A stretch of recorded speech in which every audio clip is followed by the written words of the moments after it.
المغرب كامل مورا الذبيحة ونهار العيد كيجي الملال إلا في بلاصة وحدة في المغرب، سوسة.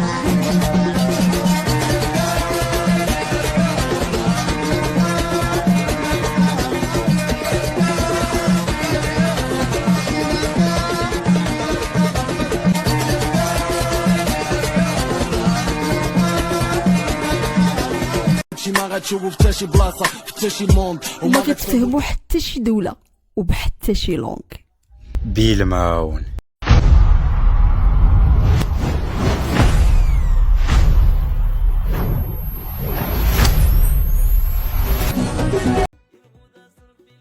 بيلمون بودمون، وكاين اللي كيسميه هرمه او بوجلود. بيلمون او بوجلود من الثقافه والطقوس الامازيغيه، بحال بابا عاشور اللي كيكون في المغرب كامل والطقوس ديالو، بحال موسم مولاي ابراهيم وسيدي شمروش اللي كيدار في مراكش، بحال موسم الركراكه في الشياضمه، وموسم كرام الضيف وسيدي بحير في عبده، موسم مولاي ادريس اللي كيدار في فاس، وزيد وزيد اللي كيداروا فيهم طقوس غريبه. بوجلود في اكادير وان زكان وايت ملول وصل التطور، الدراري كيتقاتلوا باش يوصلوا لمهرجان بيلمون العالميه، خصوصا مدينه دشيره الجهاديه، واللي وصلوا للدورة السابعة في مهرجان بيلمون، ودابا في إيمين تانوت وأيتي عزة، وفي انتظار تارودانت وتافراوت وأولوز وتيزنيت وتاليوين وزيد وزيد. أبناء الدجيرة كيتقاتلوا كيزيدوا يعطيو الكثير في هذه الثقافة الأمازيغية العريقة باش يولي ديفيلي عالمي لبيلمون بودمون وغادي يوصلها. نرجعوا لبيلمون أو بوجلود منين جا. بوجلود ما بداش في اكادير، بدا في النواحي ديال سوس كامله، حيت كانوا كيديروا بوجلود نهار العيد مورا الذبيحه. الشباب كيجمعوا الجلود من عند الناس وكيوجدوهم وكيخيطوهم كالبسه، ملي كيتغداو مورا العصر كيخرجوا الناس كاملين وكيحتفلوا ببيلمون بودمون او بوجلود او هرمه، وكيكون اللعب بهذا الشكل هذا. الشباب اللي كيلبسوا الجلود كيجريو على الشباب الاخرين، واللي يشدوه كيشحطوا عصا وكيلعبوا وكينشطوا. مورا ما كيسالي النهار كتجي العشيه كيتجمعوا في واحد البلاصه كيديروا احواش وكيديروا داك الجلود اللعب، موراها كيمشي في حالته وكتستمر اليوم الثاني واليوم الثالث وهي غابه. الناس كتفرح والناس كتنشط والناس كتجا وكيتجمعوا لمدة أسبوع ولا أسبوعين في العيد الكبير، كيحتفلوا بهاد الطقوس وكيتجمعوا الناس فرحانين وناشطين. وهاد القضية ديال بوجلود أو هرمة أو بيلمون مش كتمشي من الجيل للجيل من الجيل للجيل توصلتنا دابا، وأبناء أكادير كيتقاتلوا وكيطوروا هاد الثقافة العريقة الأمازيغية، كيطوروها بأشكال ونماذج وشخصيات، دايرين هكا كرنفال اللي هو كبير بزاف دابا اللي كيدير في أكادير، اللي كيجيو ليه الناس من كاع المدن ديال المغرب دابا باش يحضروا لهاد التقاليد وهاد الطقوس الناشطة وكينشطوا بها وكيدوزوا بها أسبوع العيد الكبير. ولات كتكون ككرنفال ولا ديفيلي وطني، والطريق الى العالميه بحال هاليوود وعيد الالوان في العيد غيولي الاخوان غادي للعالميه باش يجيو ليه الناس من انحاء العالم، غيوليو يجيو لاكادير باش يحضروا الاحتفال والطقوس ديال بوجلود او بيلمون بودمون.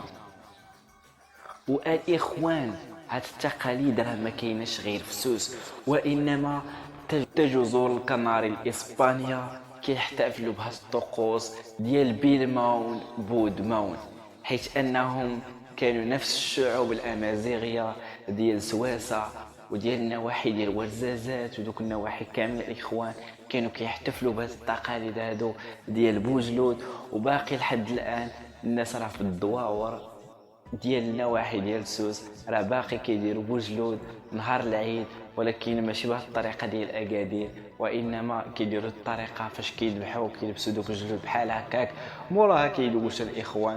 وبالنسبه لهذوك اللي كيقولوا الخنز، راه ماشي خنز، انا براس الاخوان جربت دوك الجلود صراحه كيكون واحد الاحساس اللي زوين، ما كينشطوا الناس وموراها كيغسلوا وكينظفوا داكشي.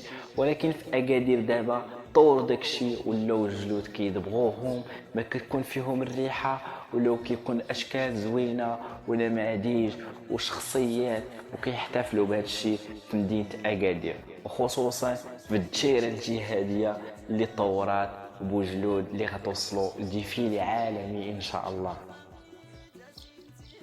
وبغيت نوصل واحد الميساج خفيف لدوك الناس اللي كيحاربوا بوجلود.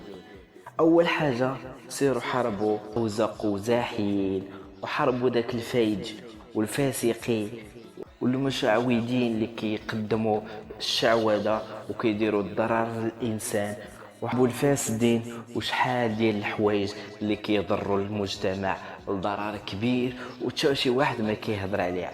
قبل ما تحاربوا بوجلود سيروا حاربوا اولويه، هذا الشيء هو الاول، حاربوا اللي كيقدم ضرر للمجتمع، عاد حاربوا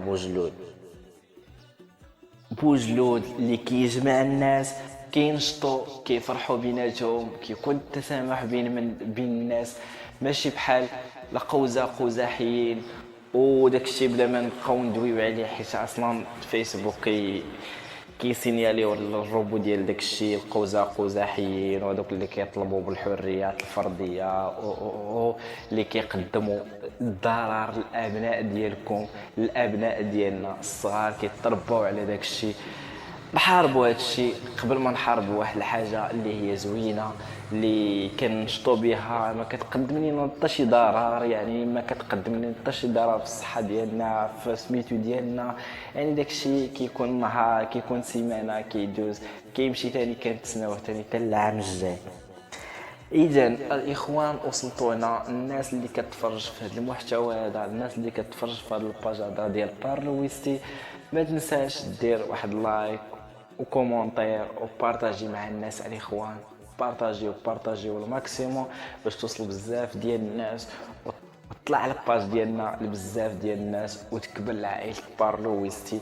الا كنتي من الناس ديال بارلويستي اللي كيعجبهم هاد الصفحه هادي، خليو لينا البصمه ديالكم، وشكرا لكم بزاف على التفاعل ديالكم في الفيديوهات اللي فاتوا، وشكرا لكم بزاف، كنبغيكم كاملين ان شاء الله. راه وصلنا كما قلت لكم ل 5000 متابع، وفتناها وقريبنا ان شاء الله ل 10000، وان شاء الله وحنا غاديين وغادي نستمروا وغادي نبقى نتقاتل باش نجيب لكم شي حاجه زوينه وشي حاجه واعره باش تعجبكم. وان شاء الله غندير لكم فيلم وثائقي الا كتاب الله شي نهار نخدموا عليه، وغادي نصور واحد الفيلم وثائقي على بوجلود كيفاش كيدار في النواحي ديال اكادير، يعني في البلدان، كيفاش الاصل ديال بوجلود جا، كيفاش بدا بوجلود. ودابا كنقول لك تهلا في راسك وباي، تلقاو في فيديو الجاي.